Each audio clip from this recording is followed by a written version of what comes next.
जय हिंद साथियों, कैसे हैं आप लोग। आई होप के अच्छे होंगे। आपकी जो स्टडी चलेगी बहुत ही बेहतरीन चलेगी। तो आज के क्लास में बात करने वाले हैं फिजिक्स को तमाम क्वेश्चन जो आपके एग्जाम में 100% आने वाला है। ठीक है, तो आप लोग अच्छे तरीके से एक एक प्रश्न को देखिएगा, क्योंकि एक एक प्रश्न आपके एग्जाम के लिए काफी ज्यादा महत्वपूर्ण प्रश्न होगा, क्योंकि एक एक प्रश्न आपके गैस करके प्रश्न लाए गए हैं आपके बीच। तो आप लोग इसलिए सारे क्वेश्चन को अच्छे तरीके से देखने का प्रयास करेंगे, ठीक है ना। तो चलिए टाइम का क्वेश्चन की तरफ बढ़ते हैं। इससे पहले क्लास को लाइक नहीं किया तो क्लास को लाइक कर लेंगे और चैनल को सब्सक्राइब कर लेंगे। और जितना क्वेश्चन कराया जाएगा आप लोग अच्छे तरीके से देखिएगा, भले आधा ही देखे लेकिन अच्छे तरीके से हम लोग देखें, ठीक है। तो अच्छे तरीका से भी देखिएगा, ठीक है ना। एक एक क्वेश्चन को बेहतरीन तरीका से देखने का प्रयास करेंगे। और एक नंबर प्रश्न जो है आपके स्क्रीन पर आ चुका है। अगर देखिए, अगर आपको जो है वीडियो साफ नहीं दिखाई दे रहा तो अपना वीडियो क्वालिटी बढ़ा लेना है, साफ दिखाई देने लगेगी, ठीक है। देखिए, कहा जा रहा है किसी वस्तु पर आवेश की न्यूनतम मात्रा नहीं हो सकती है। किसी वस्तु पर आवेश की न्यूनतम मात्रा कितना से कम नहीं हो सकती है? तो 1.6 से 1.6 गुने 10 के पावर 19 कूलम से कम नहीं हो सकती है। याद रखिएगा, बिल्कुल ऑप्शन ए हो जाएगा। देखिए मेरे भाई, आपको अगर वीडियो साफ नहीं दिखाई दे रहा है, अपना वीडियो क्वालिटी बढ़ा लीजिए, बिल्कुल साफ दिखाई देने लगा, इतना ध्यान रखिए, ठीक है। चलिए अगला क्वेश्चन, 2 नंबर क्वेश्चन में कहा जा रहा है कि दो विद्युत क्षेत्र रेखाएं एक दूसरे को किस कोण पर काटती है। देखिए, दो विद्युत क्षेत्र रेखाएं एक दूसरे को किसी भी कोण पर नहीं काटती है, ठीक है ना। ऑप्शन डी होगा। अब पूछा जाएगा क्यों नहीं काटती है। आप इतना याद रखिएगा कि दो विद्युत क्षेत्र रेखाएं एक दूसरे को एक ही कोण पर नहीं काटती है, क्योंकि एक ही कोण पर जब काटेगी तो दो ही स्पष्ट बिंदु उत्पन्न होगी, जो कि असंभव है, ठीक है ना, जो कि असंभव है। इतना आंसर लिख दीजिएगा, 2 नंबर मिल जाएगा आपका, ठीक है। याद रखिएगा आप लोग सारे क्वेश्चन को। चलिए अगला क्वेश्चन, 3 नंबर क्वेश्चन में कहा जा रहा है किसी वस्तु पर आवेश का कारण होता है। किसी वस्तु पर मेरे भाई आवेश का कारण जो होता है क्या होता है? आप कहिएगा गुरुजी हमें पता है, उसमें क्या होता है, इलेक्ट्रॉन का स्थानांतरण होता है। क्या? Transfer of electron. क्या होता है? ट्रांसफर ऑफ इलेक्ट्रॉन होता है, मतलब इलेक्ट्रॉन का क्या होता है, ट्रांसफर होता है। याद रखिएगा, ठीक है, आप याद रखिएगा सारे क्वेश्चन को। चलिए अगला क्वेश्चन, कहा जा रहा है कि आवेश का एसआई मात्रक क्या होता है। आप सभी को पता होगा कि आवेश का एसआई मात्रक जो होता है कूलम्ब होता है, ठीक है। और कूलम्ब को सी से डिनोट करते हैं एम्पीयर। धारा का एसआई मात्रक होता है वोल्ट, विभवांतर का एसआई मात्रक होता है ओम, जो है प्रतिघात प्रतिरोध, ओम जो होता है प्रतिघात प्रतिबाधा प्रतिरोध, इसका एसआई मात्रक होता है, ठीक है। आप याद रखिएगा, मैं जितना साइड से क्वेश्चन आपके बीच करा रहा हूँ उस क्वेश्चन को भी अच्छे तरीके से आप याद रखिएगा। कोई भी क्वेश्चन को हल्का में मत लीजिएगा, क्योंकि सारे क्वेश्चन इंपॉर्टेंट क्वेश्चन है, ठीक है। चलिए अगला क्वेश्चन, 5 नंबर क्वेश्चन में कहा जा रहा है 8 कूलम ऋण आवेश में उपस्थित इलेक्ट्रॉनों की संख्या जो होती है कितनी होती है। आप सभी को पता होगा, इलेक्ट्रॉनों की संख्या की बात किया जा रहा है। देखिए इसका सूत्र होता है Q। देखिए क्या होता है, देखिए Q बराबर प्लस माइनस ऐसे एन होता है। क्या होता है? एन होता है, तो केवल एन लिख देना है, ठीक है। अब इलेक्ट्रॉनों का स्थानांतरण यानी संख्या की बात किया जा रहा है, तो एन बराबर जो हो जाएगी Q बटा E हो जाएगी।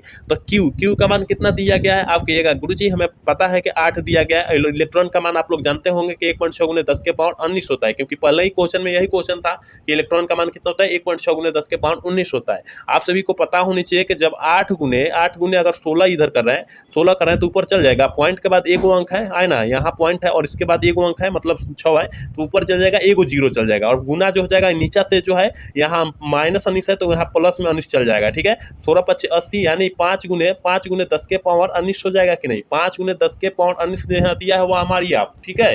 आप लोग मारिए, ऑप्शन ए में दिया है, ऑप्शन ए वाला से होगा। उम्मीद करते हैं आपको समझ में आ गया होगा, ठीक है। मैं जितना अच्छे तरीके से समझा रहा हूँ आप अच्छे तरीके से समझने का प्रयास कीजिए, ठीक है। चलिए अगला क्वेश्चन, यानी 6 नंबर क्वेश्चन का है कि आकाश तरंग का संचार आधारित रहता है। आकाश तरंग का संचार किस पर आधारित रहता है? बिल्कुल ऑप्शन ए हो जाएगा। आयाम द्वारा अपरिवर्तन पर आधारित रहता है, बिल्कुल ऑप्शन ए होगा। याद रखिएगा, जितना क्वेश्चन कराया जा रहा है आप लोग केवल देखते जाइएगा, अच्छे से याद हो जाएगा, ठीक है।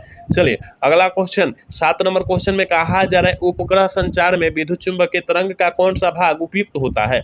कौन सा भाग जो होता है उपयुक्त होता है? जल्दी से जो है 7 का ऑप्शन बतला दीजिए क्या होगा, ठीक है। 7 का ऑप्शन क्या हो जाएगा, जल्दी बतलाइए मेरे भाई। तो आप कहिएगा गुरुजी हमें पता है, इसका ऑप्शन ए हो जाएगा, सूक्ष्म तरंग होता है। याद रखिएगा, ठीक है। चलिए अगला क्वेश्चन, 8 नंबर क्वेश्चन की तरफ बात करते हैं। कहा जा रहा है रेडियो एक्टिव करे के रेडियो एवं टेलीविजन प्रसारण में करे के सूचना संकेत का प्रदूषक होता है। सूचना संकेत का प्रदूषक जो होता है, संकेत जो होता है क्या होता है? आप कहिएगा सर हमें पता है एक सिंगल का होता है, एनालॉग सिंगल होता है, बिल्कुल ऑप्शन ए हो जाएगा। याद रखिएगा, ये काफी ज्यादा इंपॉर्टेंट सारे क्वेश्चन करा रहा हूँ, इसलिए सारे क्वेश्चन को अच्छे से याद रखिएगा। करे दार्शनिक संख्या 18 का होता है। दार्शनिक संख्या 18 का कितना होता है? देखिए 18 को काटिए ना, 2 से 18 को काटिए, 2 से काटेंगे 9 दूना 18 0 बार, ठीक है। फिर 2 से काटेंगे 4 दूना 8, यहाँ पर 1 हो जाएगा, ठीक है। जब यहाँ से 2 काटेंगे, यहाँ 2 हो जाएगा, यहाँ 0 हो जाएगा। जब इसको 2 से काटेंगे, यहाँ 0 हो जाए, यहाँ 1 हो जाएगा, यहाँ 0 हो जाएगा। यानी 1 2 0 1 0। देखिए तो यहाँ होल टू इस तरह करके कहीं दिया है क्या? क्योंकि नीचे से लिखते जाते हैं। यहाँ 1 है, यहाँ 1 है, यहाँ 0 है, यहाँ पे 0 है, यहाँ पर 1 है, यहाँ पर 0 है। जल्दी बताइए, इस तरह का कहीं दिखाई दे रहा है? 100 110 के होल टू, 110 के होल टू कहाँ दिखाई दे रहा है? आप कहिएगा गुरुजी हमें ऑप्शन सी में दिखाई दे रहा है। बिल्कुल ऑप्शन सी हो जाएगा, याद रखिएगा। द्विधारी संख्या निकालना सीख लीजिएगा, यही सीख लीजिए, क्योंकि आपके एग्जाम में 2 नंबर पक्का आएगा, तो आएगा, ठीक है। चलिए 10 नंबर क्वेश्चन में कर दिया कि अर्धचालकों में अपद्रव्य को डालने से क्या होता है? अर्धचालकों में अपद्रव्य को डालने से क्या होता है? आप कहिएगा गुरुजी उनकी चालकता बढ़ जाती है। बिल्कुल ऑप्शन डी होगा, याद रखिएगा। 11 नंबर क्वेश्चन में कहा जा रहा है कि एक स्वस्थ व्यक्ति के आंखें के लेंस की फोकस दूरी लगभग होती है। देखिए आंख मूंद के क्या मार देंगे? 25 cm मार देंगे। बिल्कुल गलत हो जाएगा, 25 cm बिल्कुल गलत हो जाएगा।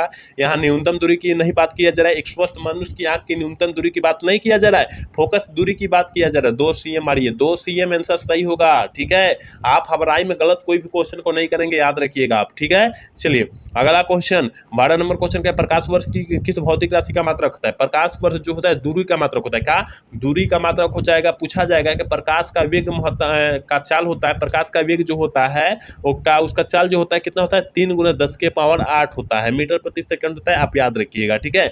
मैं जितना क्वेश्चन बतला रहा हूँ उस क्वेश्चन को केवल देखते जाइएगा, सारे क्वेश्चन याद हो जाएगा, ठीक है। क्योंकि काफी ज्यादा इंपॉर्टेंट क्वेश्चन है, आपको देखना पड़ेगा। भले आधा देखिए चाहे पूरा देखिए, लेकिन अच्छे तरीका से आप देखिए, ठीक है। कहा जा रहा है कि उत्तल लेंस द्वारा निम्नलिखित में से कौन सा दृष्टि दोष को दूर किया जाता है? उत्तल कहेगा दूर दृष्टि दोष या दीर्घ दृष्टि दोष, याद रखिएगा। अगर निकट की बात करेगा तो इसमें जो है अवतल लेंस की बात करते हैं हम लोग, ठीक है ना, इसमें प्रयोग करते हैं, आप याद रखिएगा, ठीक है, दोनों याद रखिएगा। चलिए 14 नंबर क्वेश्चन करेगा प्रकाश के रंग का कारण क्या है? देखिए मेरे भाई, प्रकाश के रंग का कारण पूछा जा रहा है और इसका आंसर सारे बच्चे टिक आउट कर सकते हैं कि प्रकाश का वेग रंग का कारण जो होता है इसकी आवृत्ति के कारण होता है। बिल्कुल ऑप्शन ए हो जाएगा, 14 का ऑप्शन ए होगा, याद रखिएगा। जितने बच्चे क्लास को देख रहे हैं प्लीज क्लास को लाइक करेंगे मेरे भाई, ठीक है। जितने बच्चे क्लास को देख रहे हैं सारे बच्चे क्लास को लाइक कर लेंगे। चलिए अगला क्वेश्चन 15 नंबर क्वेश्चन में कहा जाए सामान्य संयोजन में खगोलीय दूरदर्शक की नली की लंबाई जो होती है वो कितनी होती है? खगोलीय दूरदर्शक की लंबाई जो होती है, याद रखिएगा, 0 f0 + f ही होता है, ठीक है। जहां दिया है टिक आउट कीजिए, ऑप्शन डी में है, ऑप्शन डी वाला टिक कर लीजिए। कहा जा रहा है कि जैसे द्रव्यमान संख्या बढ़ती है उसके साथ साथ निम्नलिखित में से नाभिकों में से संबंधित किस राशि का परिवर्तन नहीं होता है? किस राशि का मात्रा जो होता है, किस राशि का परिवर्तन नहीं होता है? घनत्व, ठीक है। घनत्व का उसमें जो है क्या कोई प्रभाव नहीं पड़ता है, कोई अपरिवर्तित नहीं होता है, अपरिवर्तित रहता है, ठीक है। बिल्कुल ऑप्शन सी होगा, याद रखिएगा। 17 नंबर क्वेश्चन का आंसर सारे बच्चे टिक आउट करेंगे क्योंकि काफी ज्यादा इंपॉर्टेंट क्वेश्चन है। कह रहे हैं कि आइंस्टीन का द्रव्यमान ऊर्जा समतुल्य संबंध होता है। आइंस्टीन का द्रव्यमान ऊर्जा समतुल्य संबंध जो होता है किससे होता है? डायरेक्ट आंसर जो हो जाएगा इसका ये हो जाएगा, ठीक है। इसका डायरेक्ट संबंध जो होता है m = mc² से होता है, याद रखिएगा, ठीक है। चलिए 18 नंबर क्वेश्चन करें कि परमाणु के भीतर धनावेशित सूक्ष्म भाग को क्या कहते हैं? परमाणु के भीतर धनावेशित सूक्ष्म भाग को हम लोग क्या कहते हैं? बिल्कुल ऑप्शन जो हो जाएगा ये हो जाएगा, क्योंकि इसे हम लोग नाभिक कहते हैं, याद रखिएगा, ठीक है। चलिए अगला क्वेश्चन 19 नंबर क्वेश्चन करें कि परमाणु सिद्धांत के द्वारा दिया गया था। परमाणु सिद्धांत किसके द्वारा दिया गया था? आप कहिएगा परमाणु सिद्धांत, बिल्कुल ऑप्शन जो हो जाएगा सर बी हो जाएगा, डाल्टन साहब के द्वारा दिया गया था, बिल्कुल ऑप्शन बी होगा, याद रखिएगा। 20 नंबर क्वेश्चन करें कि थॉम्सन विधि द्वारा ज्ञात किया जाता है इलेक्ट्रॉन का। थॉम्सन विधि द्वारा इलेक्ट्रॉन का हम लोग क्या ज्ञात करते हैं? आवेश तथा द्रव्यमान का अनुपात ज्ञात करते हैं, बिल्कुल ऑप्शन डी होगा, याद रखिएगा। सारे क्वेश्चन को अच्छे से देखिए आप। चलिए क्वेश्चन कह रहा है कि प्रकाश किरण के तिरछे कोण से मुड़ने की घटना को कहते हैं। तिरछे कोण से मुड़ने की घटना को हम लोग क्या कहेंगे? प्रकाश का विवर्तन कहेंगे, बिल्कुल ऑप्शन बी हो जाएगा। तिरछे से याद रखना, तिरछा से मतलब तिरछा याद रखना, क्या? ऑप्शन बी विवर्तन होगा, ठीक है। चलिए 22 नंबर क्वेश्चन कर रहे हैं कि निम्नलिखित में से कौन उत्तम एक वर्ण प्रकाश का स्रोत होता है? उत्तम प्रकाश का स्रोत जो होता है लेंस होता है, लेजर होता है, क्या होता है? लेसर होता है, लेसर होता है। लेसर का आविष्कार कब हुआ था? याद रखिएगा 1960 ईस्वी में हुआ था, आप याद रखिएगा, ठीक है। चलिए अगला क्वेश्चन कहा जा रहा है सामान्य आंख के लिए स्पर्शदर्शन की न्यूनतम दूरी जो होती है कितनी होती है? जल्दी बतला दीजिए। 23 का ऑप्शन फटाफट बतलाइए क्या होता है? कहिएगा 25 cm, बिल्कुल यहाँ ऑप्शन डी होगा। यहाँ जो है यहाँ फोकस दूरी की बात नहीं किया गया, यहाँ स्पष्ट न्यूनतम दूरी की बात किया जा रहा है, इसलिए 25 cm मारेंगे, याद रखना है, ठीक है। चलिए अगला क्वेश्चन कहा जा रहा है कि एक सरल सूक्ष्मदर्शी से बना प्रतिबिंब होता है। एक सरल सूक्ष्मदर्शी से बना हुआ प्रतिबिंब जो होता है कैसा होता है? काल्पनिक और सीधा होता है। बिल्कुल ऑप्शन ए होगा, याद रखिएगा।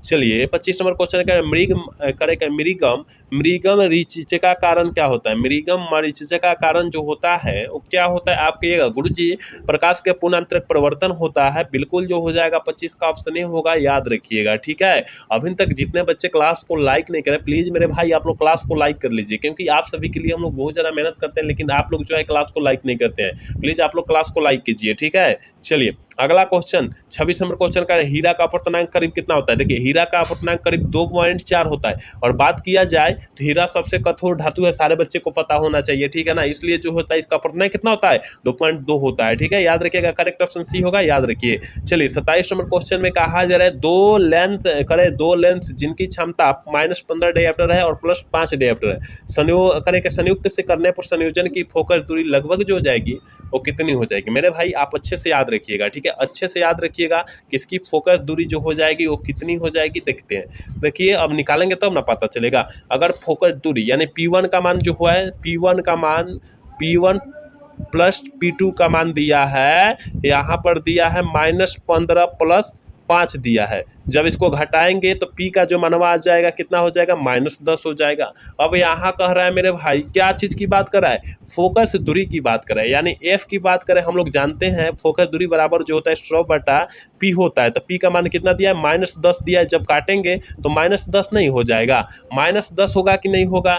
इसलिए हम लोग ऑप्शन का टिक आउट करेंगे, -10 टिक आउट करेंगे, ऑप्शन बी वाला टिक करेंगे, याद रखिएगा। ठीक है, ऐसे ही निकाला जाता है न्यूमेरिकल क्वेश्चन, थोड़ा सा दिमाग लगाइएगा, निकल जाएगा। कहा जा रहा है विस्थापन धारा का मात्रक होता है, जल्दी बताइए विस्थापन धारा का एसआई मात्रक जो होता है या मात्रक जो होता है वो क्या होता है? आप कहिएगा गुरुजी हमें पता है एम्पियर होता है। ठीक है, विस्थापन धारा का ऐसे मात्रक एम्पियर होता है या विद्युत धारा का ऐसे मात्रक एम्पियर होता है, कोई भी धारा हो उसका ऐसे मात्रक एम्पियर होता है, याद रखना इतना।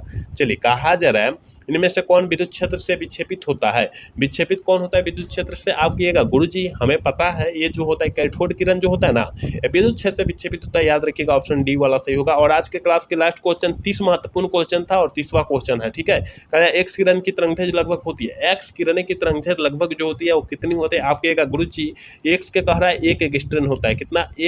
एक्स का कह रहा है 1 एंगस्ट्रॉन होता है। बिल्कुल ऑप्शन जो हो जाएगा सी होगा, याद रखिएगा। तो हमने 30 क्वेश्चन काफी ज्यादा महत्वपूर्ण क्वेश्चन बतलाया, आप लोग अच्छे से याद रख लीजिएगा और एक भी प्रश्न छोड़िएगा मत। ठीक है ना, और जो छोड़े हैं उसको अच्छे तरीके से देख लीजिए, हो सकता है एग्जाम में वही प्रश्न आ जाए। ठीक है ना, इसलिए सारे क्वेश्चन को अच्छे तरीके से देख लीजिएगा। तो आज का क्लास जो है कैसा लगा? अगर अच्छा लगा हो तो चैनल को सब्सक्राइब और वीडियो को लाइक करना भूलिएगा। मिलेंगे अगला सेशन में। जय हिंद, जय भारत, टाटा, बाय बाय।